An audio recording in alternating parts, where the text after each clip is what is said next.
साहिब सदर जनाब अहमद हातिब सिद्दीकी साहब की इजाज़त से और डॉक्टर फातिमा हसन साहिबा मौजूद हैं, जावेद मंजर साहब और तमाम ही असातिज़ा, बच्चों के लिए ये नज़्म है और बच्चों के लिए ये मुशायरा है।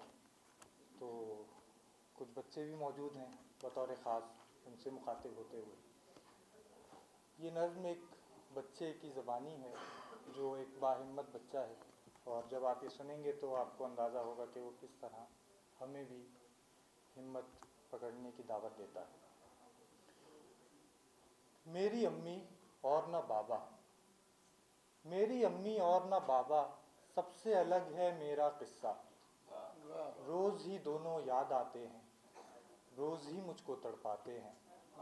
तन्हाई में सोचता हूँ मैं, अपने आप से पूछता हूँ मैं, सुबह सवेरे उठकर पढ़ना, शाम में फिर मजदूरी करना। मजदूरी के थोड़े पैसे, ऊँट के मुंह में जीरा जैसे, इन पैसों से खाना खाकर सो जाऊं कमरे में जाकर।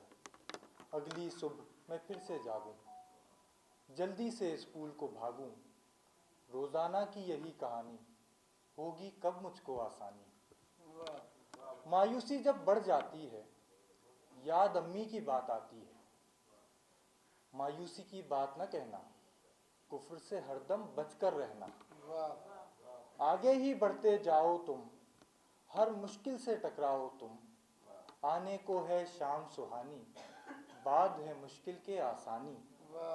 हिम्मत करने वाले सारे होते हैं अल्लाह के प्यारे। तुम भी हो अल्लाह के प्यारे, मेरी आँख के तुम हो तारे। याद अम्मी की बातें करके अहद किया ये मैंने खुद से, कुछ हो जाए सच कहना है, बाहिम्मत बन के रहना है। रहता हूँ मैं आज खुशी से, मेरी जंग है मायूसी से।